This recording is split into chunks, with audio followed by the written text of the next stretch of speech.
What's the software you use called? So the monitor thingy is a Focusrite, it's called. Okay.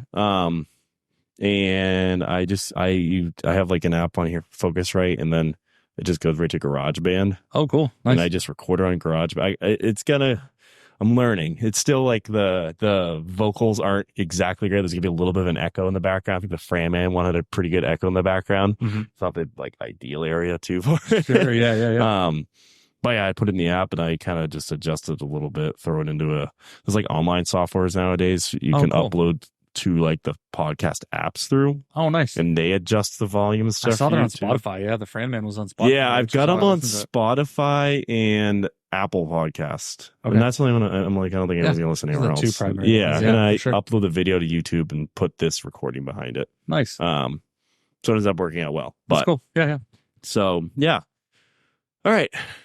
Welcome. Yeah, thanks for having me. Yeah, we have Shane Smith here from Smith's All Natural Leather Balm. Yeah. Totally made in Maine. Yeah. Glad I could have you come out. This is kind of one of the focuses of what I'm doing here is small business, made in Maine stuff, local stuff. And you seem like the perfect person to come on, perfect business. Yeah, thanks so much. Yeah, no problem. I heard about you. Like I got a shout out to Jamie Bach because my buddy's mom, because I didn't even hear of you, and she commented. I mentioned on my Instagram once I was doing like a podcast from now. Like I announced it basically. Yeah.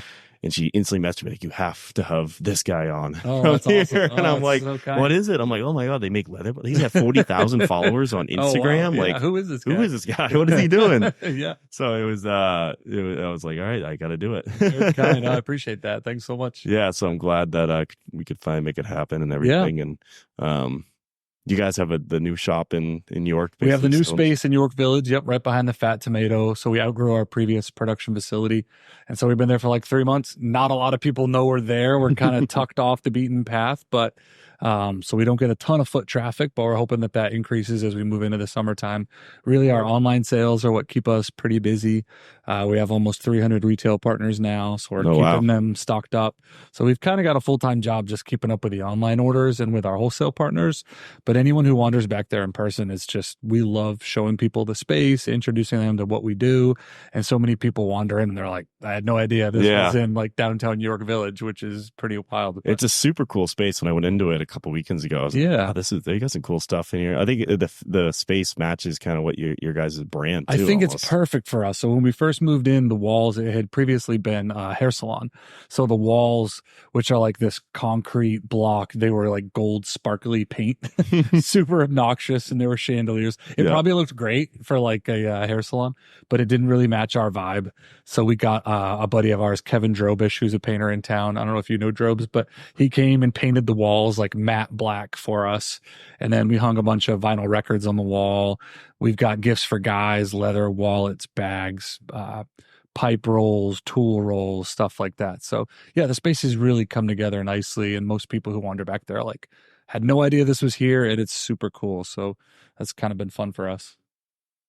I gotta stop this for a minute. Sure. So yeah, it's a sweet spot. I mean, like I said, when I went in there, that was like, well, there's some cool stuff in there in terms of leather gear, handmade leather stuff. And then obviously your product, which I guess gives a little background what you guys do. And it's funny actually how it came about, because it was accidental. It was nothing we really intended to do on purpose. In 2011, due to some health problems, my wife and I, we made the decision to go non-toxic in our home, try to get rid of anything that has a skull and crossbones on it, right? And I think when you do that, you start under the kitchen sink. You're like all the cleaning supplies under the kitchen sink. You're like, all right, this stuff is going to kill me. This has got a skull and crossbones. At the time, we had little kids wandering, our 3 kids wandering around the house, 2 dogs. My wife's like, I'm going to get rid of all this. Then she slowly started to change out her cosmetics, stuff like that. And it wasn't until, I think, 2017, I was cleaning my boots. I won't name the product, but it's a super common product. It's available most everywhere, but I'm rubbing it into my boots. Like every winter and fall, I would waterproof my boots and my son's boots. So I've got all the boots laid out on the table. I'm applying this leather conditioner, and it functions as like a waterproofer, and I'm rubbing it into the boots with my hand. And my wife goes, this stuff smells awful. She picks up the jar. No lie, the back of it says potentially fatal. Avoid contact with skin and eyes. it's combustible, it's flammable, and I'm like rubbing it in by hand. She's like, "Hon, why do we even have this in our house?" So she's like, "I bet I can make." It's kind of the consistency of like a chapstick, maybe a little looser than a chapstick would be. She goes, "I bet I can make something that works just as good as this." So she takes at our kitchen stovetop organic beeswax, cocoa butter, and almond oil, all organic food grade stuff. If your dog gets into it, needs an entire jar, probably get a tummy ache, but he's not going to die, right? Yeah. So she comes to me with this stuff and she's like, "Try this on your boots." So I rub it into my boots and it makes my boots look new, like a worn baseball glove or like an old dehydrated, worn out pair of leather boots. You apply it to one boot, it makes it look new. It's unbelievable. Yeah. I put it on some of my stuff. Dude, it works so good. Right? And it smells really good too. It smells great. It smells like cocoa butter. It doesn't have any artificial fragrance or anything. So that winter, that Christmas, we put some in mason jars and like gave it to our folks like for as Christmas gifts or whatever. And I think my dad was the first one to run out. He's like, "Hey, how do I get more of that Smith's leather balm?" And our last name is Smith's. And I was like, "Oh, we can make more, but we don't like keep it on hand." He's like, "I really think," he's like, "I've put it on everything I own that's leather." He's like, "This stuff works great." He's like, "I think you could sell it." So I was like, "Oh, I don't know." Like I made a little website for my wife and a little logo, and like that was a creative outlet. It was fun for us. So we're like, we should put it on Etsy. Yep. And I was like, "Honey, this is in 2017. I was like, "Listen, if you sell any of this," and my wife's making it at our kitchen stovetop in these little stainless pictures. I was like, "Hey, if you happen to sell any of this on Etsy, like just spend the money on yourself because you're the one who's doing all the hard work." Yeah. Dude, she started selling within the first year. She was selling 1,000 tins a week from our kitchen Holy stovetop. cow. So I was like, "Hey, could you also pay the mortgage with that money that comes literally in?" And that was at a time when Instagram was very friendly to small business, particularly like our size. We would make a post back in 2018. We would make a post, and a tin of our product is $8, so it's not a lot, right? But we would make a post and get 40 or 50 sales almost immediately. So we'd put a link. This was at a time, again, it's Instagram is not like this currently. Yeah. But it was at a time we'd make a post and we would just sit there and it would be bing, bing, bing, bing, bing, bing, bing, bing. Orders would just be flooding in. So it was wild. And that's how we found a lot of our retail partners. And now we're at a place where we're in more than 300 stores. We've made friends with, we just went to Instagram and we found this like community, like this subculture of guys like your age who are like handcrafting leather wallets, belts, bags. I didn't know they existed, but there are guys out there, hundreds and men and women who make handcraft bags, belts, wallets. It's insane, really. And so we were just, at that point in our infancy, we were just soliciting feedback because we knew it worked, but we kind of wanted the vetting process of like, I would just chat people up on Instagram. They're leather crafter. I'd be like, "Hey, can I send you a tin? Like, tell me if this stuff, does it need to be thinner? Does it need to be thicker? Is the smell off-putting?" Because it kind of, because organic cocoa butter is one of the primary ingredients, it kind of has like a chocolatey smell. It's faint, but we didn't want it to overpower the smell of leather because everyone loves the smell of leather. Yeah. So we sent hundreds of tins like out into the wild. And I think that's kind of what fast tracked our growth on Instagram. A friend of mine, I'm not a great businessman, but a friend of mine who I consider like a mentor and a good businessman. This is a funny story, but I'm old school, man. I had developed this trifold color brochure with like, it shared our story and our ingredients and why you should buy it. Right? Yeah.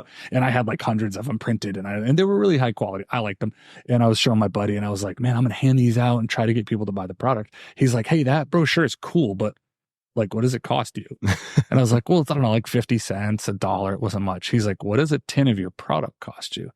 And I was like, "Oh, like $1, like $2." He's like, "Dude, instead of handing out 100 brochures, why wouldn't you just hand out 100 tins of your product just to introduce people to it?" Yeah. And so like the light came on, is like, we just went to Instagram in our infancy and we're like, "Hey, if you work with leather goods and you're a leather crafter and you want a tin, just hit us up. We'll send it to you."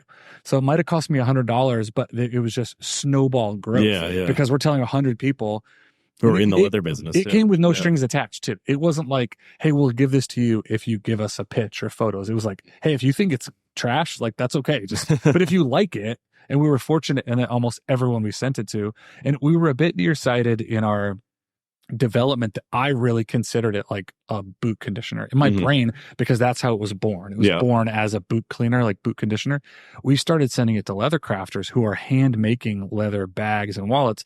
And they're like, "Hey, don't sell yourself short and just call it a boot cleaner because I'm making this satchel or bag or purse and I treat it with your product to help seal it. And it really helps the natural richness and grain and texture of the leather pop." So they're like, "Don't call it a boot cleaner or just strictly a boot conditioner, because it can be applied to new leather goods to kind of help seal them and protect them, but also make the leather pop a little. So we're like, oh yeah, I literally did that. I got new Origin boots yesterday. Oh yeah, I ordered them. I pulled the trigger on some, and the second they came in the door, I was like, I'm gonna put Smith's leather on. That's awesome. Yeah, those guys are great. What they're doing up in that's Farmington is such a cool business. You got to get Pete on the show. Oh my god, that would be quite the goal. That's dream come true. Yeah. He's awesome. They just I watched the little documentary on YouTube about bringing the like boot making business back up in like Farmington, that area, and I was like, oh, this is crazy. Like every shoe business used to make their shoes in Farmington, Maine, like in the mills and stuff, and then they just went away. And this guy is like single-handedly like reviving it. It's crazy because it's like they were like almost like it almost died, like the art of making boots. Like it was just like the people that made them were growing old. Yeah, and they like got it at the last second. Like taught younger people how to do it, which I thought was so cool. Yeah. They make some crazy cool stuff out there. Doing like this, the leather stuff, the jeans and everything, and then they're doing the supplements and stuff, the geese and the energy drinks, and they're working with Jocko in a lot of ways. So what they're doing for small business, particularly American manufacturing, it's like it makes you proud to be an American and from this area. I think it's just the coolest thing that they're just like made in Maine. I'm like, these boots are made in Maine, these jeans are made in Maine, like, and it's the goal of them to just like keep it all in house as much as possible. I'm like, this is great. Like, well, not only that, but they're heirloom quality goods that you're proud to own. Yeah. You get them and you handle the origin. You know they're going to last forever. These things are tough. Yeah, exactly, which is really cool. Yeah, so you just know they're going to last like 100 years and, never fail you. Were those pretty comfortable right out of the box too? I'm told that those boots don't require as much break-in, that they're really comfortable. I wore them all day today. I was like, I'm wearing these today, and they're pretty comfortable out of the box. I'm definitely need to break them a little bit, but right out of the box, I was like, these are great. Because I have a pair of Thorogoods that I bought a few years ago too, and those took some breaking in for sure. And I have a couple cowboy boots too. It's like you got to break these in, but they're pretty comfortable out of the box for sure. Nice. But I'm loving them already. I'm like, this is great. And they have a couple cool. They have the brown, the black, and they just like the green is what I bought, like the green gray. Oh, it's cool. Like kind of a cool slate color. Wow. But yeah, those guys, and you went up there and met them, right? I did. I met Pete Roberts. I met Jocko. It's been a couple years ago now. It was like at a book signing. Yeah. But it was an event where you get to meet Jocko. And what I appreciate about both of those guys is like they're so down to earth and so genuine. Like the person that you see, like Pete Roberts, for example, and Jocko, the person that you meet and talk to in person, it's like what they're putting on socials. It's not a character. It's not a front. Yeah. They're so down to earth. They're so approachable. I know they're both like high energy, and you wonder sometimes on socials, like, is this real? Yeah. It's 100% real. When you meet them in person, you're just like so inspired to just get out there and get work done. Yeah. It was really cool having the opportunity to meet them. Yeah. So they seem like it. And he's got that, Jocko posts on Instagram, like his watch every single morning when he gets up to work out, like 4:20, 19, like 4:05. He makes you feel so lazy. Yeah, he's got like sweat angels. He's got like sweat angels in the concrete. Like every day after his workout, it's like covered in sweat. Everything's like you're like, holy crap. I think my first introduction to him was a TED talk that he gave on extreme ownership, like extreme accountability. It's like a 10-minute watch, but if you haven't seen it, it changed my life, like in a lot of ways. Just being accountable, top down, no excuses, just like manning up and owning it. And it was such a inspirational video for me. I saw this one about the good story too. He feels good. Yeah, like, that's unbelievable. Yeah, you failed. Good. You know what? Get better. It's awesome. Yeah. They had a little thing come out about him, like a documentary. It was like a 30-minute watch on YouTube, just strictly about him. That was pretty good recently. Yeah. But yeah, those guys are awesome out there. I'm just like into this like Maine made thing right now. That's kind of what Zico started is all about too. Yeah, it's like Maine made stuff, and that's just like the essence of it, in my opinion. Like they're really doing it. Sure, yeah, and so are you guys at the other place too. That's kind of a part of the greater conversation. Like, what does it mean to be made in Maine? And I've really challenged makers and crafters to think about that. And I don't want to say anything about Ohio or Florida, but you go, what does made in Ohio mean? Yeah. What does made in Florida? Outside of orange juice, what's even made in Florida? You know what I mean? Yeah. But in my experience, like if there's one word, like if you've never been to Maine and you don't know Maine, Maine is just wild. It's wild. Like from the woods to the coast, everything about it. I feel like not only our people, but the places are worn. They're like Mhm. worn, they're weathered, they're proven, like they're tried and true. Like if you can survive in Maine, not only as a person, as an individual, but as a business, like you are resilient. Mhm. Like you're tough, like you're weathered, worn, but you're made better for it. You're Yeah. strengthened in a way, almost like that forged in fire mentality where like I don't know what made in Illinois means, but like to me, made in Maine is like you can survive here. You're tough. You know Yeah, what I mean? for As a sure. person, as an individual, as an outdoorsman, as a small business, I think it just proves it's a testament to your character Mhm. and how hard you're willing to work and not quit and not give up. So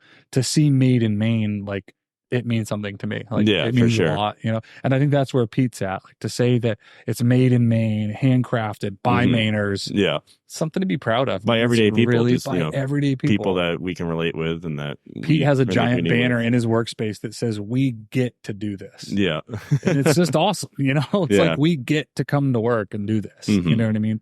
So I think it's really wild. And to do it by hand, heirloom quality goods that are built to last, Yeah. it's something to be I think it's proud of, you important know? nowadays too. I think that's like I've like shifted my whole mentality. Like, and it's not like it's a cheap thing either. Like getting what you're paid for still though. Like Yeah. the quality of stuff, like getting stuff made in America. It's people have this, and it's like people have this notion that it's gonna be wicked expensive sometimes. But Mhm. there are things out there. It's not like a whole lot different than Right. price wise on what you're getting from, like the typical stuff, like Yeah. the jeans and stuff like that. Even the boots, like you can buy like. You can buy the Origin boots for you'll run you $300, but Right. typical pair of boots will probably run you similar cost, and they're not Right. gonna last as long. Right. Like Yeah. the Thorogoods I have, if I I can just get them resold if I can find a guy to resole them. Right. You know, Yeah. Yeah. the Yeah. soul Yeah. skill, you get them resold, boom, you got them another 50 years. Or Sure. Yeah. same with the Origin ones, probably too. Yeah. My first job at 15 years old was at Red's Shoe Barn, which is in Dover. Oh I don't yeah, know if you ever get over there, but I worked there all through high school and college. And you would have guys that come in, just blue collar guys who are like, I'm not spending more than $70 on a pair of boots. And their reasoning was that they're like, because I trash them. Yeah. I'd see that guy every 3 months. yeah, So if you spend $75 every 3 months on a pair of boots, he's like, I'm not spending $200. Well, the guys who I would see who would buy like Mhm. Nick's boots out of like Spokane, Origin, like handcrafted boots. Okay, the entry fee is $200 to $300, but if they last you 2 years yeah, and they're better on your back, here's the thing about the guys buying these cheap boots with like a cheap midsole, flimsy Mhm. midsole. They're having back problems. They're Oh, yeah. having knee problems. You know what I mean? So it's like, what did it really cost you? What was the saving? Yeah, You know what I yeah. mean? And particularly if you're at the chiropractor and you're in the doctor's office, you get home from a hard day's work and you just fall into the couch and you're so sore Mhm. you can't move. But if you had a boot with the proper support that was built to last 2 to 3 years, you didn't save any by Yeah. buying the Walmart boots. You know what I mean? So Mhm. And a lot of these guys come with like lifetime warranties. Like they back, like they Yeah. believe in what they're making too. Right. Like you can like LL Bean boots, and for like they had such a great warranty for a while. They had to change up what their warranty was. Yeah. People were just going to like yard sales, buying old crap Yeah. bean boots, sending them back, getting new ones. yeah, yeah. So like people believe in what they like. They're backing it with that warranty or with something like, I know what I am making is going to last you forever. Yeah. Basically. Like I have a Exactly. pair of sunglasses from Randolph Engineering Mhm. that are made in America. They're like the Army issues them to them and stuff. And I've sent them back twice now. They repair the whole thing. They give them right back free. I'm like, holy cow. Like it's like a Dude. $300 pair of sunglasses. Like Yeah. they're not cheap. Yep. I spent a lot of money on them, but I ship them back. They send them back brand new, looking Wow. new. I crack a lens, they'll replace it. It's Yeah. crazy. Wow. It's awesome. So I think that there's something to be said about, believing in what you're making. And, Yeah. I don't know if you know like the LL Bean story. Do you know the origin story of LL Bean? I think didn't you have like a pair of shoes that kept breaking on him or something like that? So like, And- well, the way it was explained to me, I'm fascinated by this. Yeah. I hope I tell it correctly because this is the way it was explained to me. But he developed these boots. He released them to the public with a built for life, like guaranteed for life, and almost all of them fell apart. yeah. All the boots fell apart.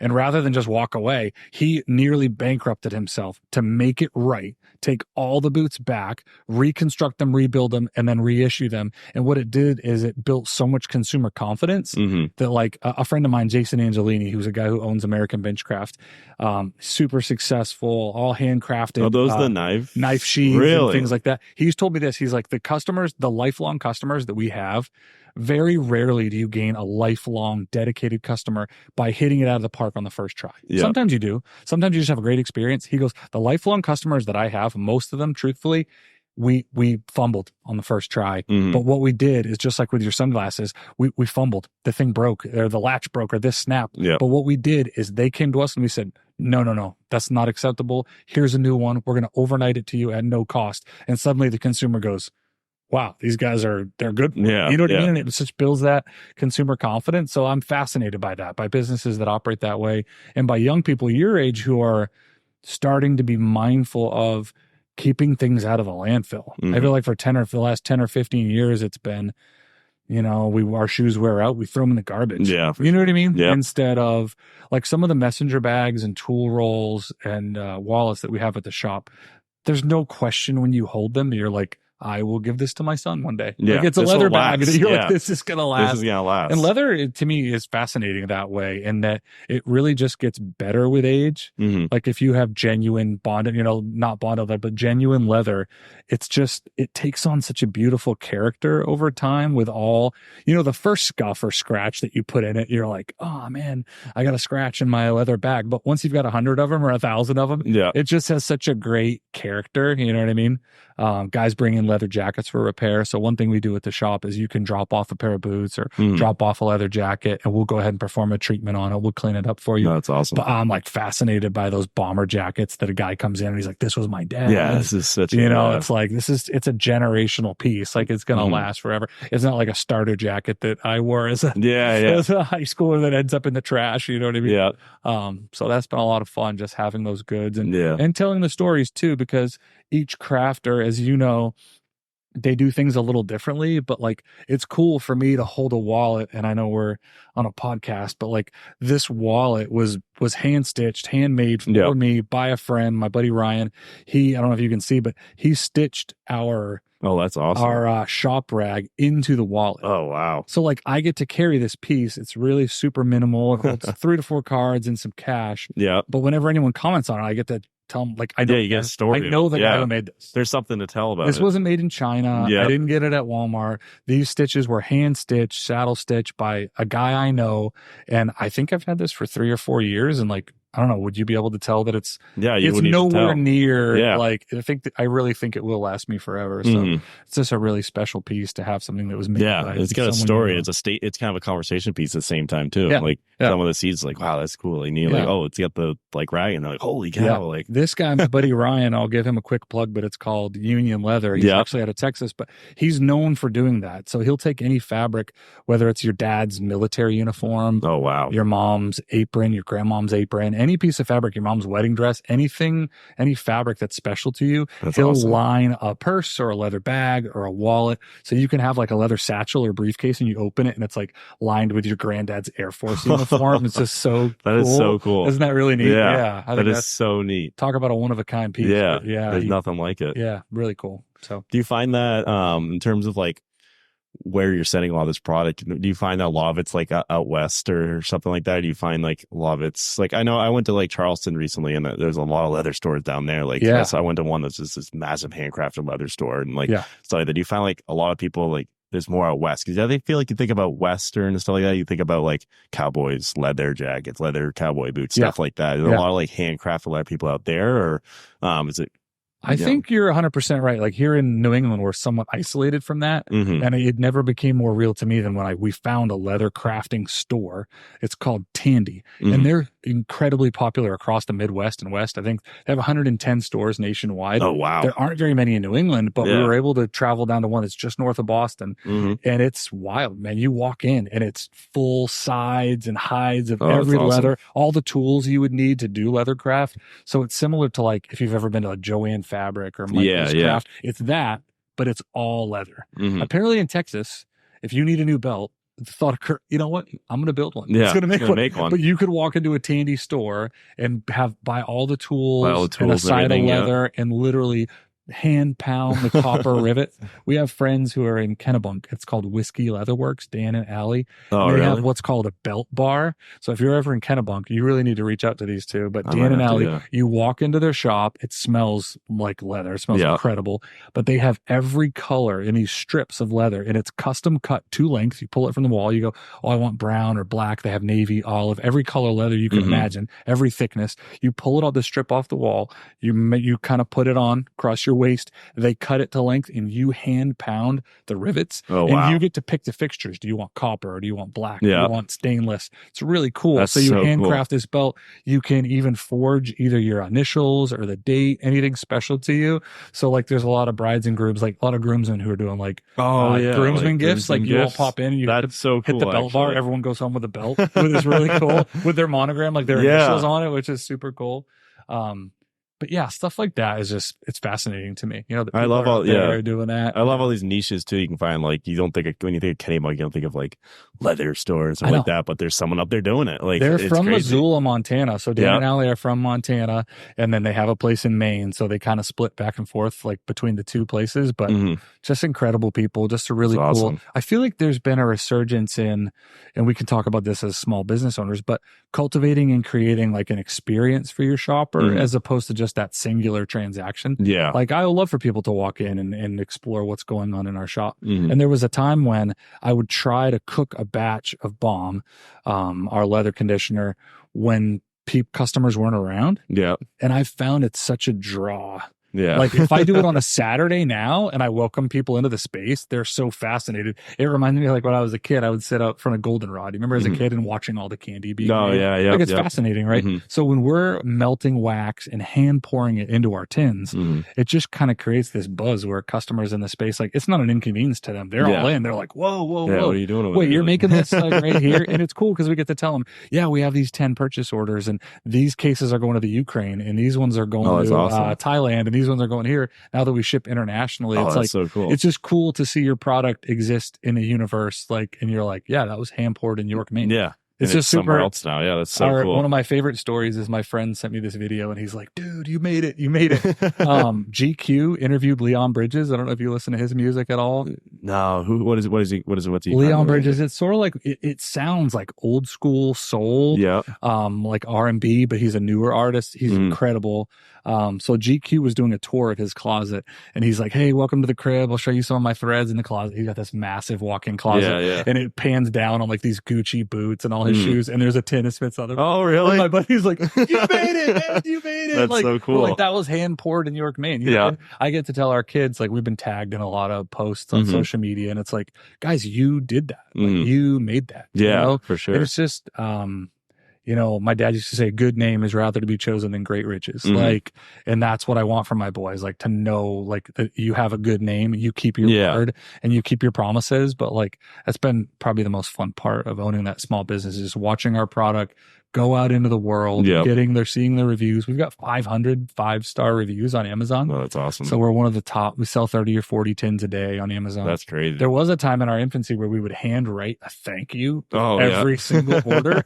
And I think that resonated with people and with customers too, just kind of knowing. In fact, when you order our products still, we include a postcard with like application instructions, but it has our family on it. And it's like, hey, this was not made in a factory. It didn't come from China. Like, this was here's the people that are the people who made it, who are benefiting from it, who, you know, take pride in it. Yeah, I think giving brands a face just makes us so much more.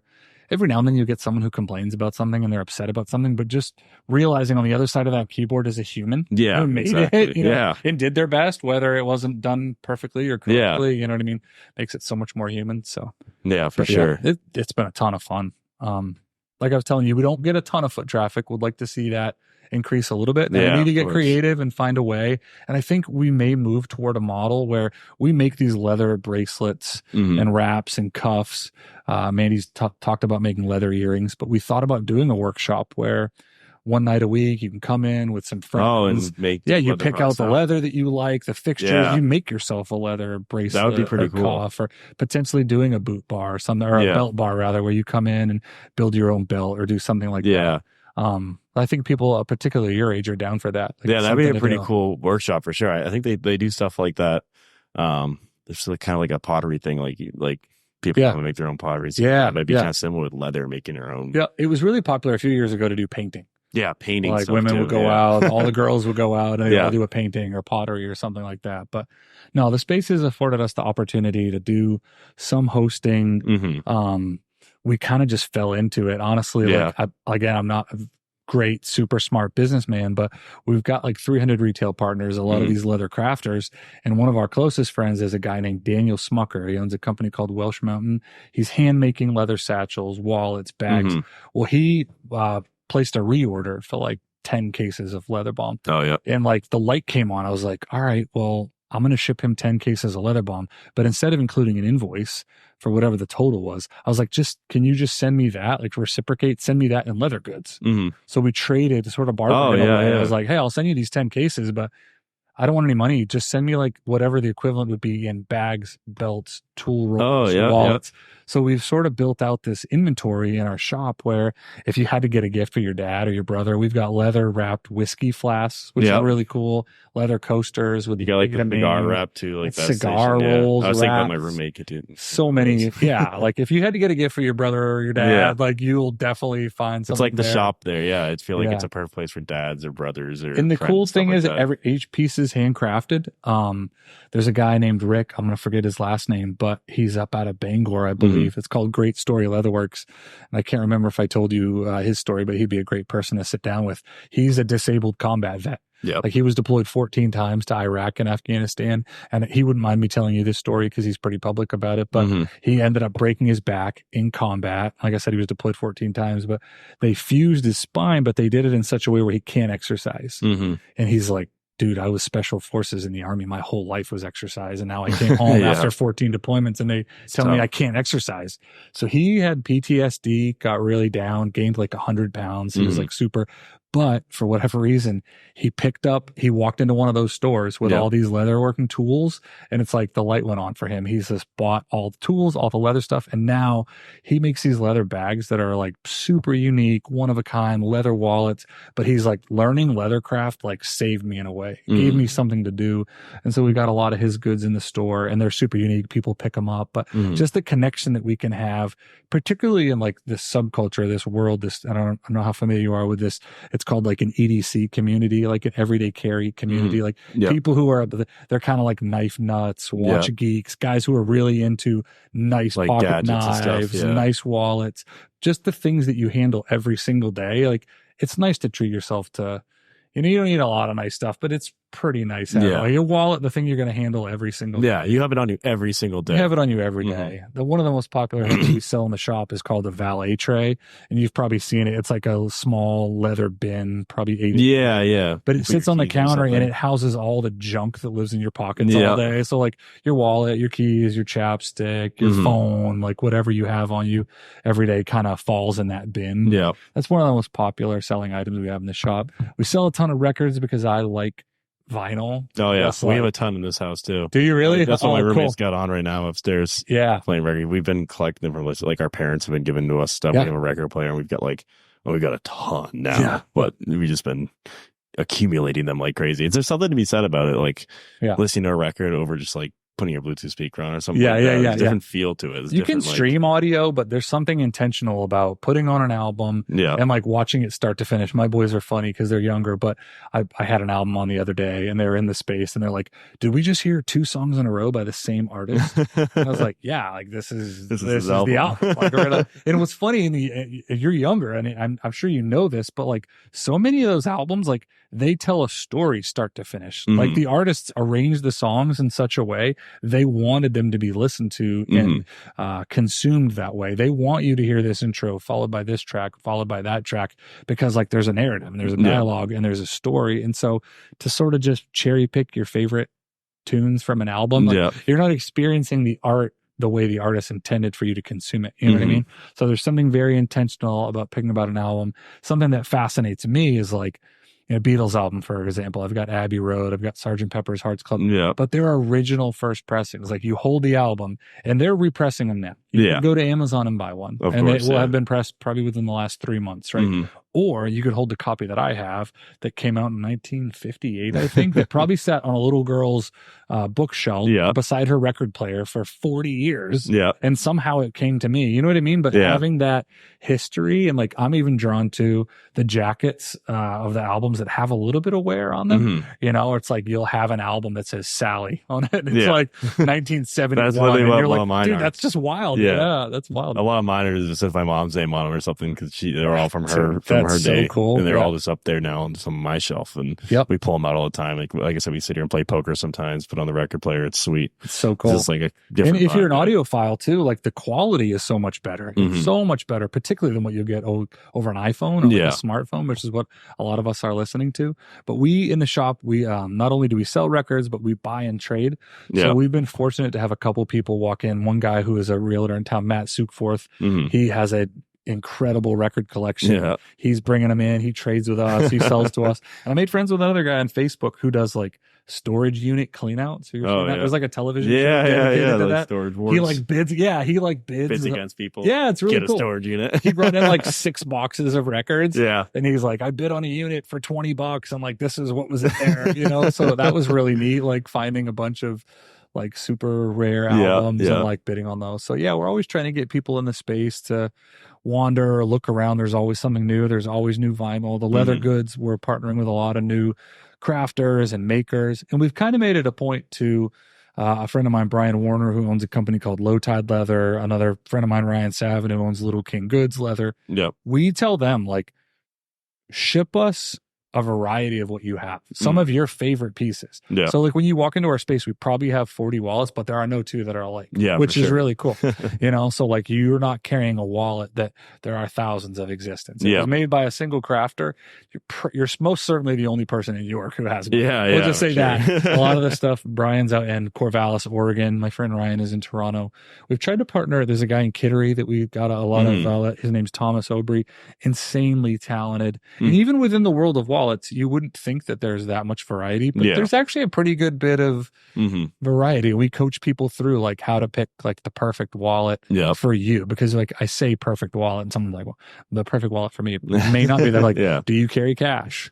Some big guys like, I hate carrying cash. I don't want to carry cash. Then there's like guys my dad's generation where he's like, he wants to carry cash. He's still got like his Blockbuster membership card, his library card, every insurance card. He likes the traditional bifold. Like the George Costanza wallet. Like I like have one similar. Mine, I carry tons of stuff in mine now. I used to have just like the tiny one with just cards and I didn't carry cash. And then I started carrying cash against. Now I have like this bigger one. Oh yeah. I like my Apple AirTag to be in it. So I got an AirTag, and I'm a victim of getting just one off Amazon.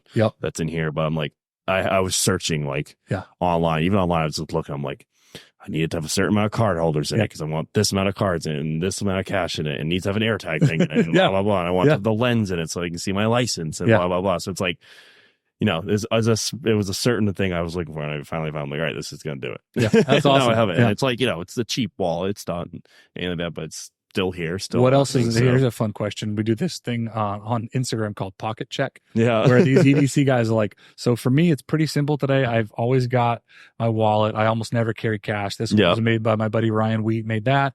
I always carry a Sharpie for whatever reason. These are like my favorite pens. Oh yeah. And then this Benchmade knife, like I'm obsessed with Benchmade. I know my buddy has one. He bought like a $400 one a while back, and I keep meaning to go online looking for one. I carry a Kershaw. Yeah, so those are nice. Kershaw knife. Yep. And I've gone through like 2 of these because like the clip will get caught on something. I've broken the blades on these a couple times. I used to work for my dad, so I'm just go buy another one. It's a cheap one, but I've been meaning like eventually when I get a good one, like a Benchmade would be something I'd be interested in for sure. But I carry that every day, like that wallet and knife and every single day. Keys, every keys, day. Same, I've got like a key tag, air tag on it. I'm big in the air thing. I don't lose my stuff ever, but like, I'm like, well, if I did, then it, and then I have my watch on like every day, and then my phone. That's awesome. Those like the things I carry every day. Yeah, same. Yeah, I have a keys, belt, pocket knife, wallet, phone. I've normally got chapstick, but I have chapstick in a couple of my pockets. Some guys are into like they'll carry like a flashlight or like a utility knife. I have a buddy that's he grew up in New York City. His name's Leon. Grew up in New York City, never got his license because he was in the city all the time. Went to Maine Maritime Academy. That's how I know him, through a couple of my friends that went to Maine Maritime Academy from York.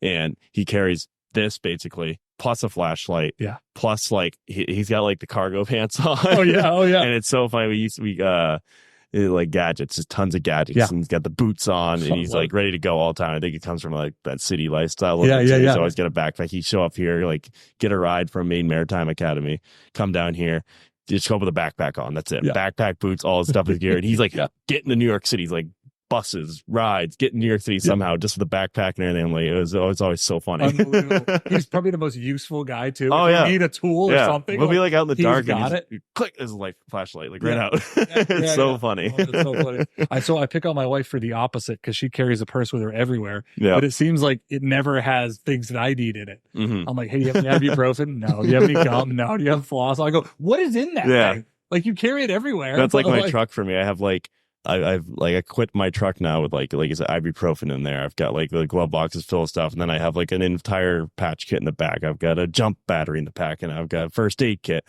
jumper cables. I got drill in there. Like I just put a drill in the back of it and tools and stuff. So it's like my truck for me is like it's like a purse almost, but it's the truck, and wherever I go in that, everything's in there I might need. Yeah, it's funny because we tell a lot of guys like who carry so I carry this minimal wallet. It's got my debit card, my ID, maybe my insurance card, and that's it. Yeah.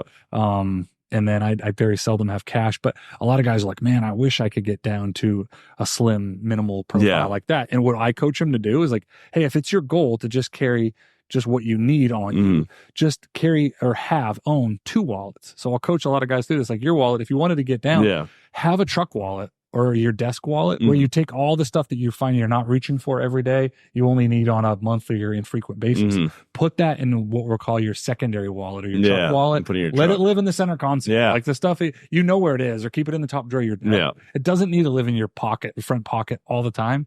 And so then you have that primary wallet that's your everyday carry, and then like a secondary wallet. Before I started in real estate, I had like basically that, but it was attached to the back of my phone. I had debit card, credit card, license. That was like it. Just all I had in it. And then got into real estate, and I got Seacoast Threads going. So I got 2 business debit cards now because real estate, Seacoast Threads, got my credit card, debit card, and I'm like, well, I'm going to carry cash now. I'm going to carry cash now. And then I have business cards because I'm handing my biz card to. I tried to eliminate it with one of these like those are tap cool. business cards or whatever.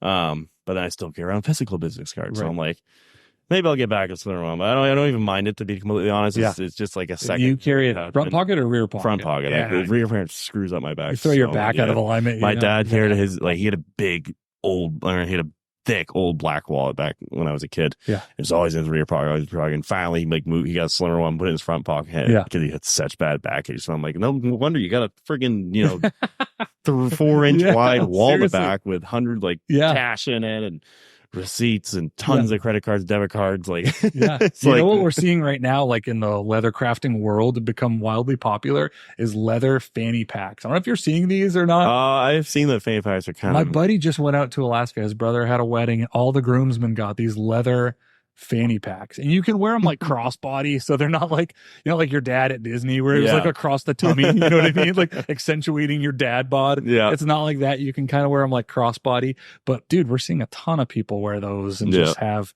I'm a little drawn to that. I'm fascinated by the idea of being able to carry all the stuff everything that you I want and need right there.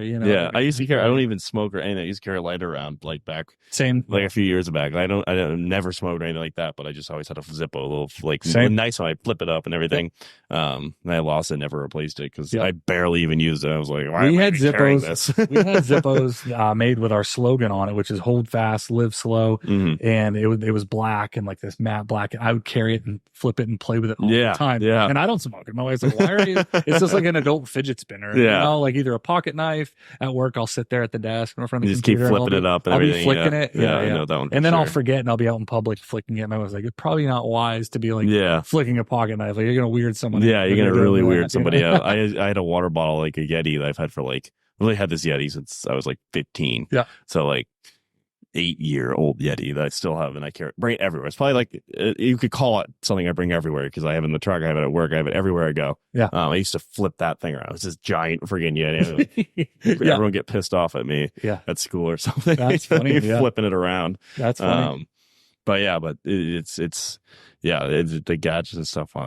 People always look at my pocket like, I have so much stuff in there. It's like, well, I need it sometimes. Well, I need some stuff. I never know when I'm going to need it. What's funny to me about the Yeti, we were having this conversation the other day, a buddy of mine, I feel like Yeti was the first like that cooler or that you just had to have. Yeah. I mean, everyone was nuts about it. Now they could write the word Yeti on, I think, nearly anything, and someone would buy it. Oh, Like, yeah. oh, it's Yeti brand. I've got to have it.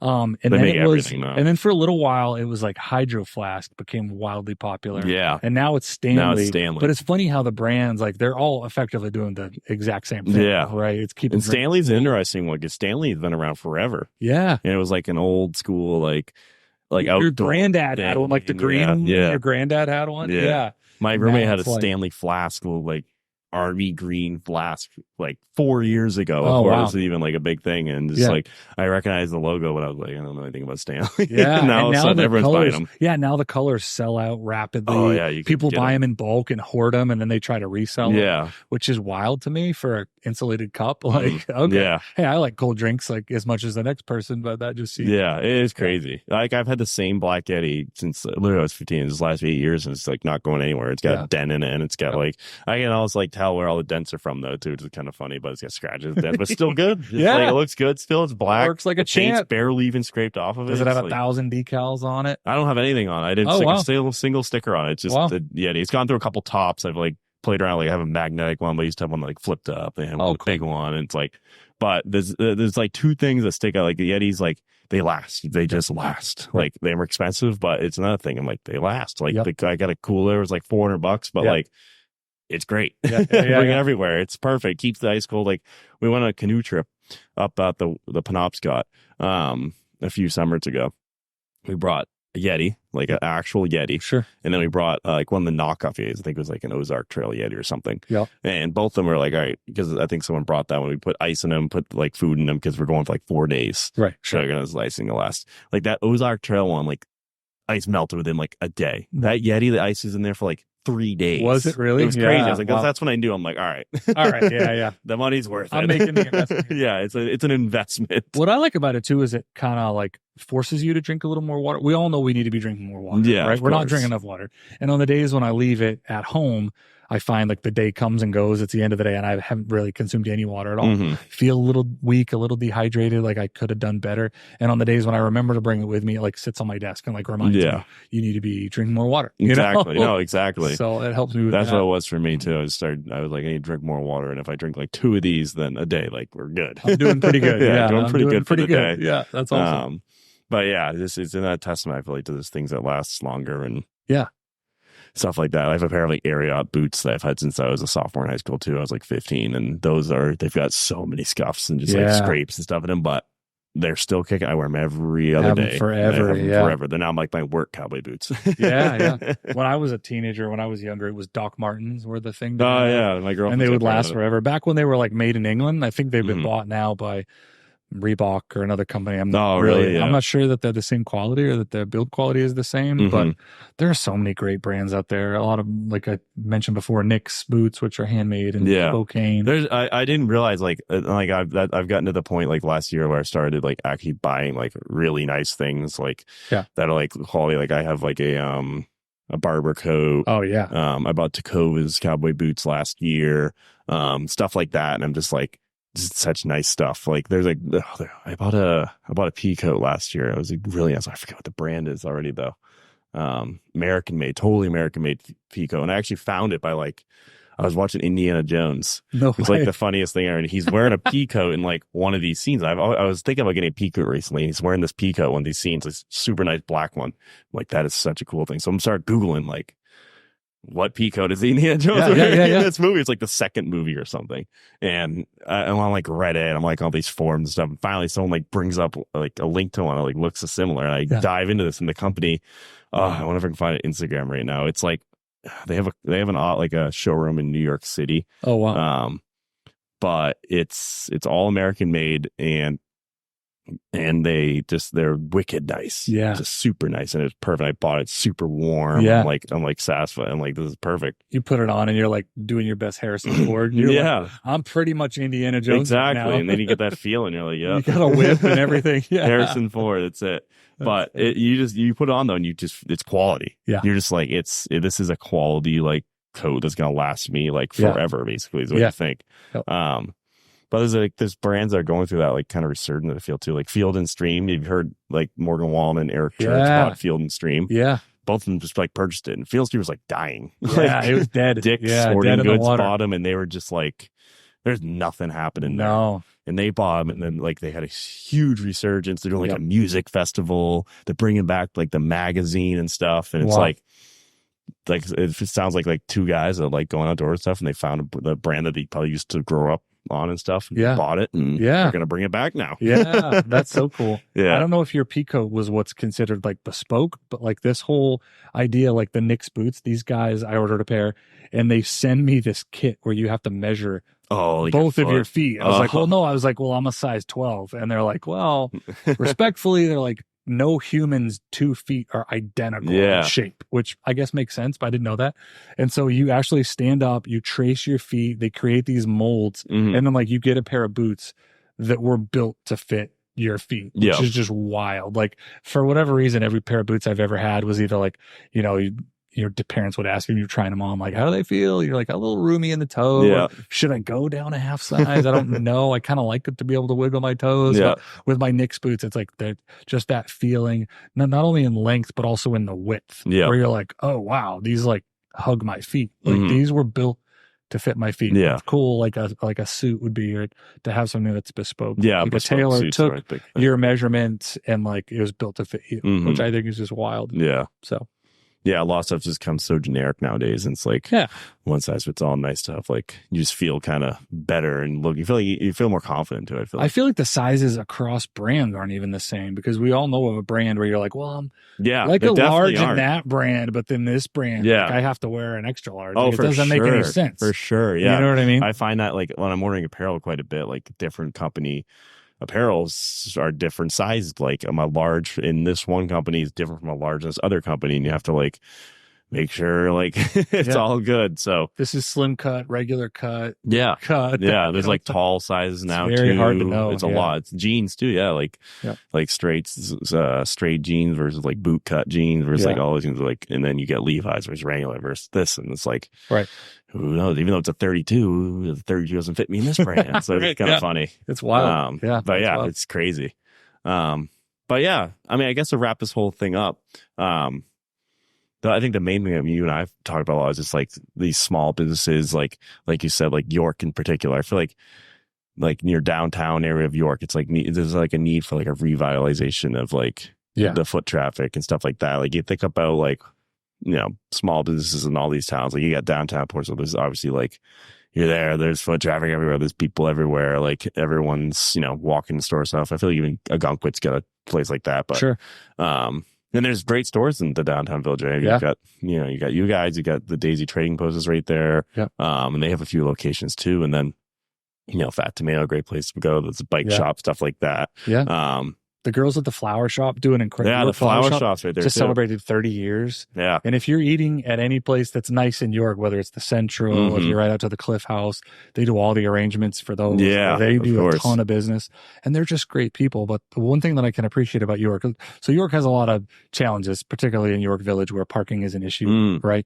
So parking is an issue. People, is there enough area to walk around? I feel like the buzz right now is that we're maybe a year or two away from in York Village having a couple more landmark destination stores where you've got Daisy Jane's, which is great. You've got the flower shop.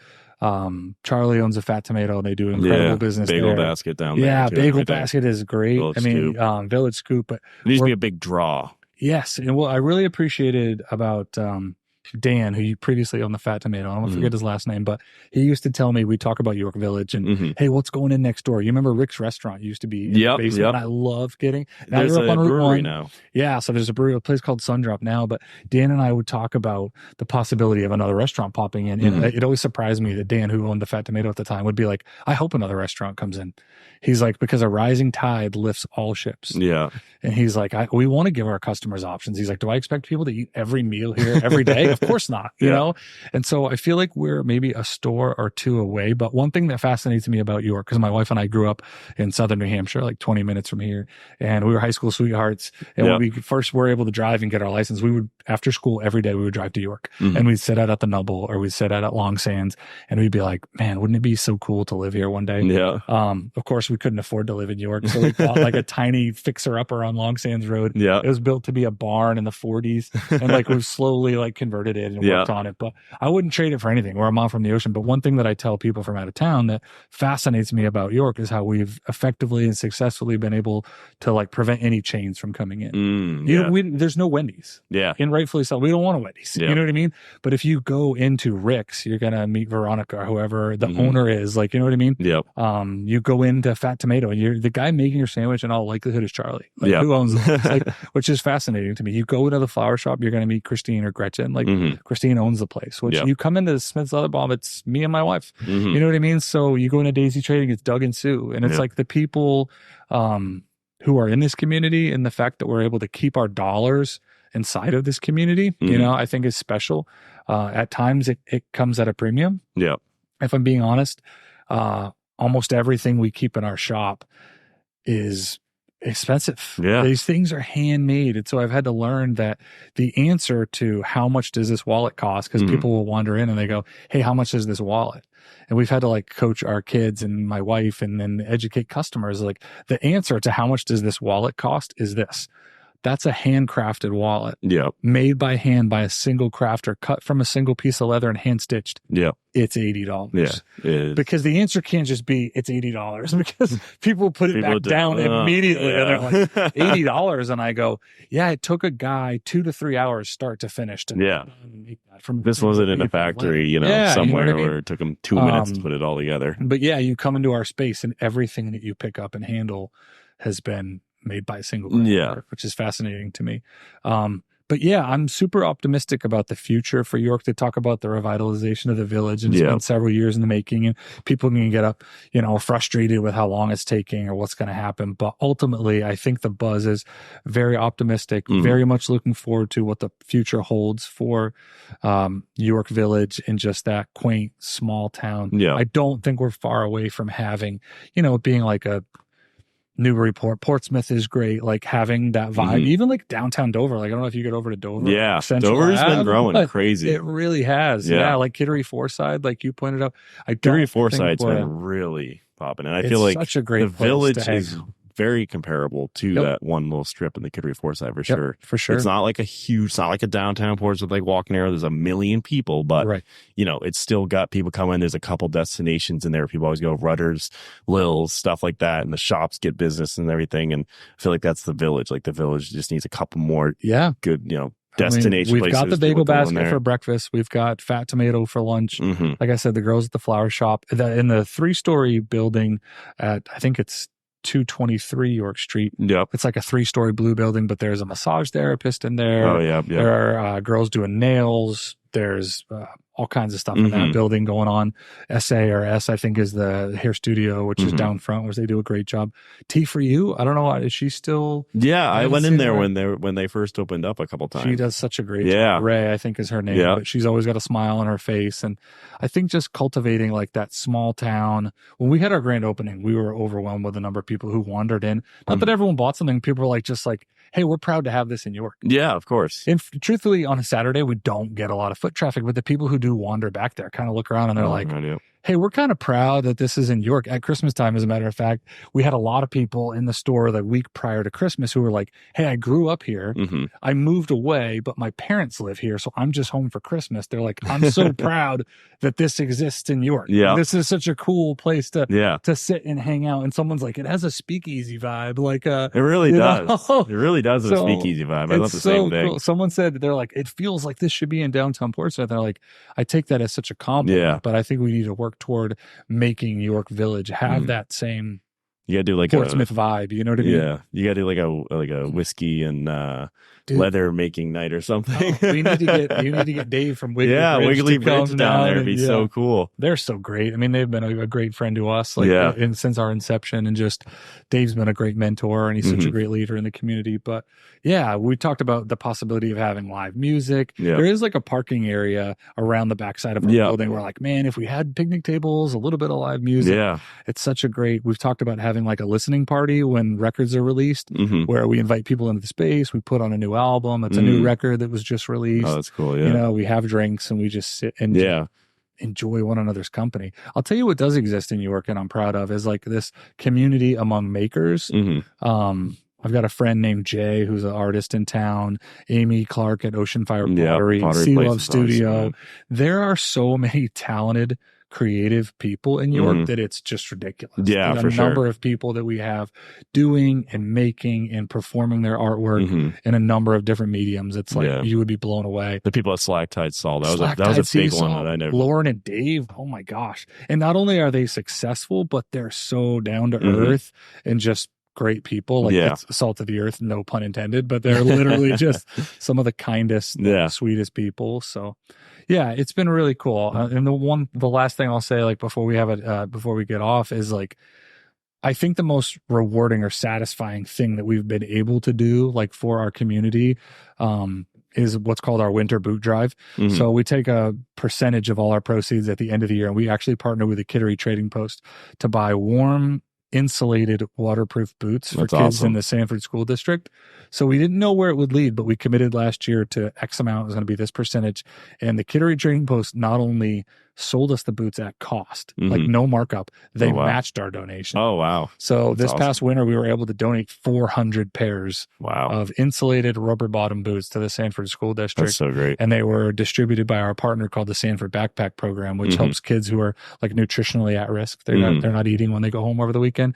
And the volunteers were just like, they're sobbing. Like they're crying. They're like, these kids are in tennis shoes and sneakers all winter long. So to be able to do that, and for everyone who made a purchase in our store to have an ownership and a stake and a part in that, there's absolutely no way we could have done it on our own. So it was very much done in and for the people of York and our community. I'm not here to pat ourselves on the back because there's just no way we could have done it on our own. But it was through our faithful customers and our support and the partners that we made in York. It was it was really cool to be able to show our kids that like, operating a small business is about more than just the bottom line. What you can build and grow for yourself, but it's about like leaving a legacy. Of course. And like I said, having that great name, and it's never been lost on me that my business name is my last name. Yeah. Like, and that I see it hanging on our building and I see it on every tin and on nearly everything we make. And like my reputation is associated with the quality of that product, or how long it lasts, or how long it's packaged. My wife teases me when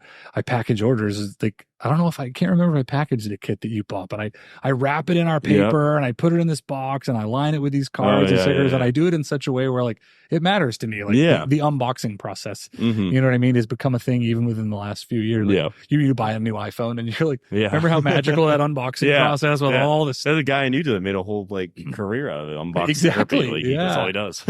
But it's never lost on me that I get to do what I love, and I get to work with my family, and I get to be with my kids, and I get to be with my wife. Like, very fortunate and super grateful for our community and the people who have put us in the position that we're in. That's the essence of like every small business too, or most of them, just like family in the community, and majority like small business give back to the community that they're in. Like that's, I try to do the same thing as Eagles Thread by donating a portion of my profits to certain charities that the shirts represent and stuff. And the real estate company I work for, and the big reason why I joined is they're focused on the community too. And they have a give back campaign where we give back a lot of stuff too. So I think it's important. And I think a lot, like you find more small business will give back locally too. Like it's great. Like a lot of the bigger businesses, they'll donate to these bigger, charities and stuff, but keeping it local, I think is just like a huge thing, keeping it within the community and keeping it, these donations going to people that need it, that, we see every day and stuff like that. So I think that's huge. That's great that you guys,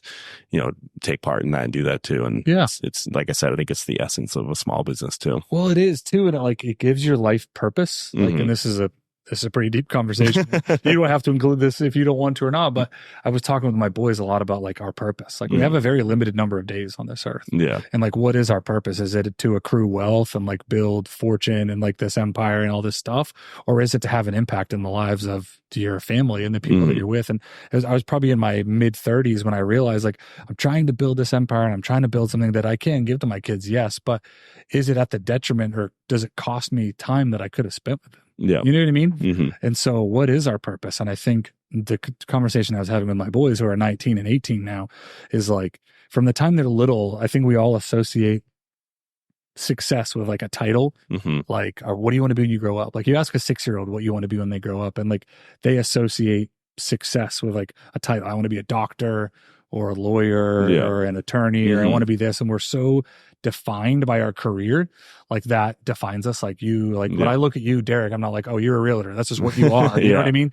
But the way you earn a paycheck, in my experience, should be like the 10th thing a stranger learns about you. Like, I'm Shane. I love being outdoors. I love my family. I love my golden retrievers. I love riding in my Jeep. I enjoy this. It's like I do and enjoy all these things. That's who I am. Oh, how do I like pay my bills? Wild saying this, but I melt beeswax to do that. You know what I mean? But like, you're just this sense of purpose. So like, what is, it's not about accruing wealth or fame or fortune or building an empire. It's about, you meet a new person, the 10th thing they should learn about you is like how you do that. And what you're passionate about too. Yeah. What are you passionate about? What means the most to you? Because, you know, during my COVID battle, and that's like a conversation for another podcast, but during my COVID battle, like I was hospitalized for 86 days. I was in the medical. Yeah. Really? I was life flighted to Boston, Brigham and Women's. Holy they cow. put me on a trach, all the stuff. For 5 weeks, I didn't get out. I was unconscious for 5 weeks. Oh my God. Wow. And they told my wife, they said, hey, you might want to go in. They told her on 4 times, hey, you may want to go in there and say goodbye to him. We don't really know if he's going to make it through the night. My oxygen's in the 40s. And so when you come out of that and you survive that 86-day stay in the hospital, like, I'm just glad to be around now. Like, I'm just glad to be here. Like, it just really transforms. I can't even imagine. That's why our slogan, like, so our slogan is hold fast, live slow. And the idea is like, find the people, the places, and the things that mean the most to you in life. So your family, your spouse, your partner, your friends, and then the places. Is it New England? Is it the coast? Is it the woods? Is it long sands, short sands, Mount A? And then the things you do, Frisbee, surfing, hiking, like nail down the people, places, and activities that mean the most to you. And then when you're fortunate enough to be in those places with those people, just enjoy every second that you're able to do that. You know what I mean? Instead of this rush, fast-paced rat race where, and I see it in my boys, unfortunately, at times where they're on the screen and they're scrolling. And it's like, I don't think like with Instagram Reels and TikTok and other things, I don't think the human psyche, like, I don't think we're meant to experience or made to experience such a wide range of emotions in such a short period of time where you're going, oh, that was funny. Oh, that was sad. Oh, that was scary. Oh, that person got hurt, but I'm laughing about it. And this is the war and this is what's going on in Israel. And I'm worried about this and I'm scared about that, but I'm laughing at that. And it's 2 seconds, 2 seconds, 2 seconds, 2 seconds. And then what happens is you put your phone away and like, none of it was really real to you. You know what I mean? None of it really You're not matters. living in that moment. You're and not so there. it's about being like present and forcing yourself at times on days when I leave my phone in the car, when I go to where I'm just going to leave it in the car. Like I don't want to be interrupted like by that, but just there's some beauty in that too, though. For sure. Dude, I had a leather crafter, a friend of mine who owns a company called One Star Leather, create a leather sleeve for my iPhone. Phone. Yeah. And so it wasn't just a case. It was an actual sleeve that I went into. So I was like unaware of all the alerts and notifications. It's like one of those boxes that I loved having the bags. I loved having it in that, you know. But yeah, that's what our slogan has become. Just hold fast, live slow, enjoy the time that you're with your kids, your dogs, your partner. You're fortunate enough to be in New England. You know what I mean? Because we're not guaranteed tomorrow. No, so when you survive something like that, you're like, this changes your entire perspective. Oh, I agree. Yeah. No, I can't even imagine. Something like that just like changes everything, I'm sure. And it just, you really think about things like, a big reason why I'm do what I do. And a few months ago, I took a leap and, got into real estate full time and focused on Seacoast Threads full time too. I had a corporate marketing job that was, it was great and I liked doing what I did and stuff, but I started thinking, I was like, what do I want to do? Like, do I want to do this for the rest of my life, or do I want to do something that I enjoy? I'm passionate about real estate, but I'm also really passionate about the Seacoast Threads thing. And I was like, I'm going to have more time to do those two things. If I have to leave this place, like a consistent paycheck and like, do it. And, but I did it and I'm like, so happy I did it. I'm like, now I'm working towards something that I enjoy every day.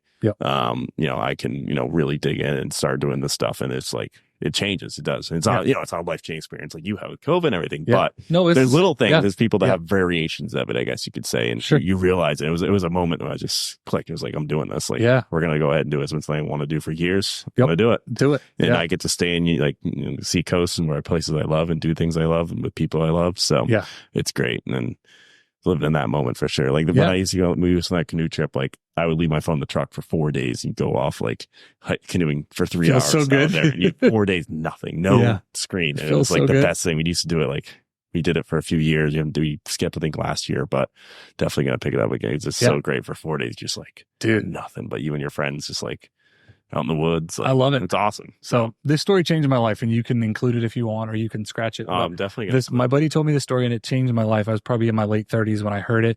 And again, I consider myself highly motivated, ambitious, trying to run. It was a different consulting agency at that point, but trying to just build something, right? And my friend told me this story, and it's made up, of course, but the story is that there was this guy who worked on Wall Street, really successful banker, whatever, had kids, but was never home, missed a lot of birthday parties, missed a lot of games, never took family vacations. Well, they finally put aside money and they were going to go to Hawaii.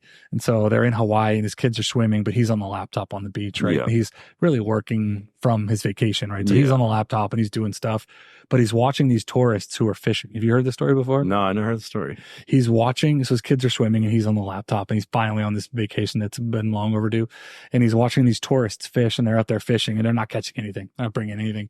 And he watches this native, like this islander, this guy with like shorts and no shirt who lives on the island. And he has this little raft made of bamboo, whatever, he casts it. And he's off for 20 or 30 minutes.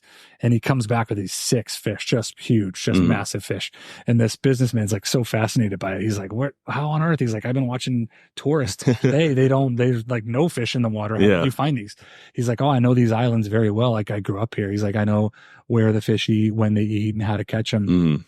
He's like, "What are you going to do? Like, what are you going to do with those?" He's like, "Oh, I'm going to bring them back to my house. My whole family's there. They live multi-generationally." He's like, we're going to grill out. We're going to have some music. We're going to have fresh fish and just be together as a family." And he's like, "Well," he's like, "why don't you stay out there longer? Like, if you brought home 6 fish in 20, 30 minutes, like, why don't you stay out there for a couple hours? You could come home with like 15 or 20, 30 fish." And the islander is like, "Well, then what would I do?" He's like, "Well, then you could buy a better raft." He's like, "And then you could be out longer." He's like, and then the guy goes, "Well, then what would I do?" He's like, "Well, then you could have a whole charter. You could have all these boats and you could bring home hundreds and thousands of fish every day. You could have a whole fleet. You could have a whole crew." He's like, "And then what would I do?" And he's like, "Well, then eventually you grow it to the place where you could just be home having fish with your family, grilling out." And he's like, "Yeah, that's like what I'm doing now." Yeah. You know what I mean? Right now. Yeah, I'm there. Like I'm already, and like that really changed and shifted my focus where I'm like, man, in my early 30s, I was like, I've got to make more. I've got to earn more. I've got to build more. I've got to build this.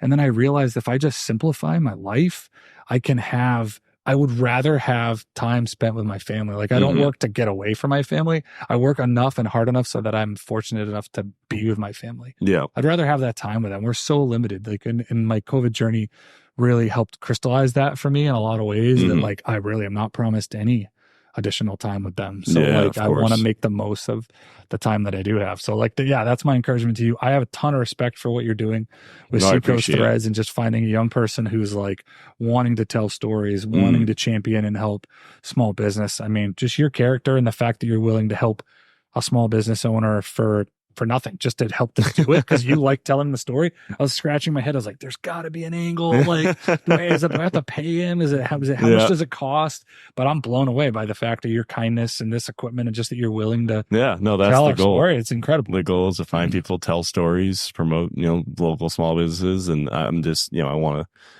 to like the thing, like even that sign says showcasing Southern Maine culture. Like, that's what I'm all about. Yes. Southern Maine. I grew up here. I was born here. My family's all born here and grew up here. And that's like the goal is to show up why Southern Maine is, is awesome. Why it's great. Super tell great. The stories, super grateful. Meet the people and everything. So I really appreciate it. I appreciate you coming out. I really do. And telling everyone to check you guys out behind Fat Tomato in York Village, Smith's All Natural Leather Balm. And thanks so much. They got some great stuff in there. And go out and say hi to Shane and his wife. Yeah, if they mention this podcast, I'll give them 10% off anything they want. There you go. Look at that. So. Mention the podcast. You guys are open Friday and Saturdays, correct? So right now we still have I wish it were our full-time job. We still work a couple little part-time jobs, helping friends of ours doing creative stuff and stuff like that. We're up there right now, Friday and Saturday, 10 to 5. I think the goal as we move into like the summertime is that we'll be open, Wednesday, Thursday, Friday. Because this will be your first summer, right? This will be our first summer. And right now, if we were relying on the in-traffic sales, like